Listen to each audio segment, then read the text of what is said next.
ഞാൻ അന്ന, doctor Wellcare physiotherapy centre. ഞാൻ ഇന്ന് നിങ്ങളുമായിട്ട് ഡിസ്കസ് ചെയ്യാൻ പോകുന്നത് എന്റെ ക്ലിനിക്കിലാണെങ്കിൽ കോമൺ ആയിട്ട് കണ്ടുവരുന്ന ഒരു കണ്ടീഷനെ പറ്റിയാണ്, നെക്ക് പെയിൻ. അപ്പോൾ ഈ നെക്ക് പെയിൻ ഉള്ളവര് കോമൺ ആയിട്ട് ചെയ്യുന്ന 5 മിസ്റ്റേക്കിനെ പറ്റിയാണ് ഞാൻ നിങ്ങളോടായിട്ട് സംസാരിക്കാൻ പോകുന്നത്. ഞാൻ മൊബൈൽ ഫോണിന്റെ ഓവർ യൂസ് ആണ്. നമ്മളെല്ലാവരും ഡെയിലി ലൈഫിൽ മൊബൈൽ ഫോൺ യൂസ് ചെയ്യുന്നവരാണ്. അപ്പോൾ നമ്മൾ മൊബൈൽ യൂസ് ചെയ്യുമ്പോൾ നമ്മളെല്ലാവരും കുനിഞ്ഞിരുന്നുകൊണ്ടാണ് യൂസ് ചെയ്യുന്നത്. അപ്പോൾ എന്തായിരിക്കും, സ്വാഭാവികമായിട്ട് നമ്മുടെ നെക്ക് മസിലിന് സ്ട്രെയിൻ കൂടുതലായിരിക്കും.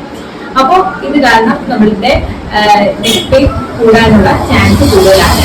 അതുകൊണ്ട് എപ്പോഴും നമ്മൾ മൊബൈൽ ഐ ലെവലിൽ വെക്കണം. അതായത് കൈ പൊക്കിയിട്ട് വേണം മൊബൈൽ ഫോൺ, നമ്മൾ ഐ ലെവൽ കോൺടാക്ട് ആയിരിക്കണം മൊബൈൽ ഫോൺ യൂസ് ചെയ്യുന്നത്. സെക്കൻഡ് പോയിന്റ് എന്ന് പറഞ്ഞാൽ നമ്മൾ ഹൈറ്റ് ഉള്ള പില്ലോ യൂസ് ചെയ്യുന്നത്. അങ്ങനെ ഹൈറ്റ് ഉള്ള പില്ലോ യൂസ് ചെയ്യാൻ പാടില്ല.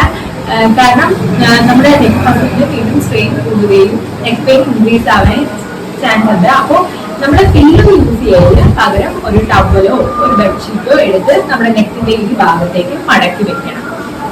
അങ്ങനെ വേണം ചെയ്യാൻ. മൂന്നാമത്തെ പോയിന്റ് എന്ന് പറഞ്ഞാൽ ഈ ഓഫീസിൽ വർക്ക് ചെയ്യുന്നവരുണ്ട്. അപ്പൊ അല്ലെങ്കിൽ കണ്ടിന്യൂസ് ആയിട്ട് നമ്മുടെ ചെയറിലെ സിറ്റിംഗ് അങ്ങനെ ജോലിയുള്ളവരുണ്ട്. അപ്പൊ അങ്ങനെ നമ്മൾ എപ്പോഴും കുറേ നേരം ഇങ്ങനെ ചെയറിൽ സിറ്റ് ചെയ്യുമ്പോൾ നെക്ക് മസിലിന്റെ സ്ട്രെയിൻ വരും.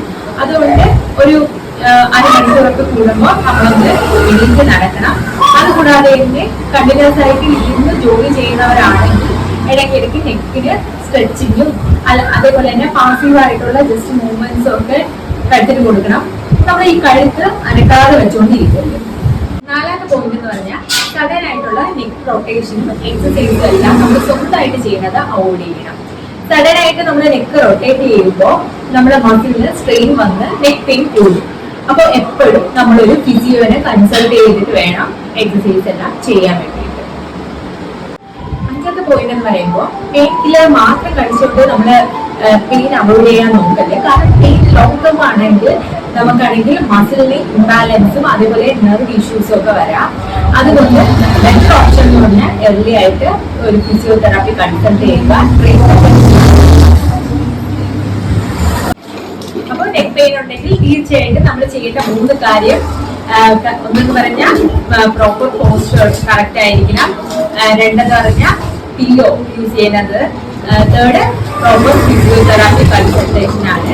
അപ്പോൾ നിങ്ങൾക്ക് എന്റെ വീഡിയോ ഇഷ്ടമായെങ്കിൽ please like, share and subscribe my channel. Thank you.